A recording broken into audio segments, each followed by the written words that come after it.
So, Stacey, the relationship between marketing and sales, it's something that we can all relate to if we worked in any organization. It's a real interesting one because there's usually some sort of natural tension. Now, the tension can be healthy, but what do you feel are the most important drivers to really building that authentic and collaborative and productive relationship across those marketing and sales teams? Well, the first is to make sure that their goals are not counterproductive to each other. Um, I'm going to harken back to my days when I worked for a very large package delivery organization.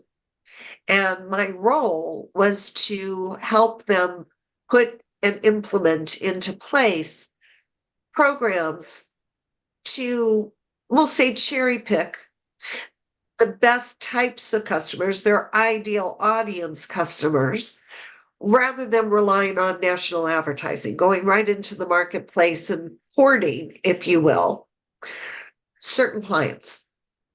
And the sales team loved that concept. They had budget, they could wine and dine and do whatever they needed to do legally to be able to say thank you to customers that were producing a lot of volume that helped their commission check get bigger, right? On the opposite side, the ops department, they got their bonuses for being the most efficient. More packages meant constant reevaluation, distributing resources to stay efficient. So ops and sales were working against each other in order to achieve their goals. And I still believe this happens in many organizations.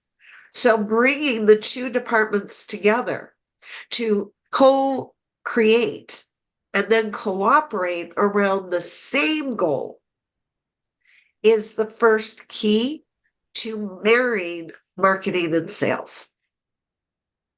Yeah, that's huge. And I think along with getting the alignment on the goals, when you can also have real transparency in terms of each of those teams. And so I know as a marketer, what I found is the more that I could openly share the metrics, the measures of success that the marketing team was working on, that built credibility with sales when they could see that there was some quantifiable performance metrics that the marketing team was holding itself accountable to, just like the sales team since time began is accountable for very measurable goals around revenue and sales performance.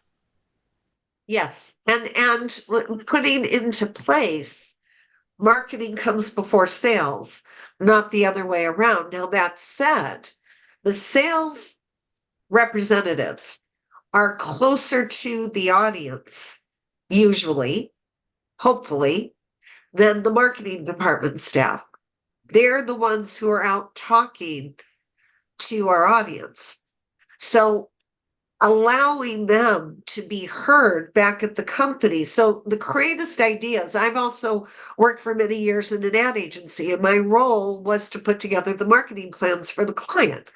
And I would do the research and I would find the niches, and the client would completely agree. And we'd come back and I'd present to the creative department, which is very much the same in a company. You've got your salespeople telling the marketing department the same kinds of things, and the creatives wanting to do something that's creative that may or may not be of interest to the person in the field. So remembering just because we can doesn't mean we should, and to make sure that we are listening to what the salespeople are saying, the feedback they're getting that's what's important. It's the voice of the customer that really delivers and really aligns the messaging, positioning. Everything starts from there.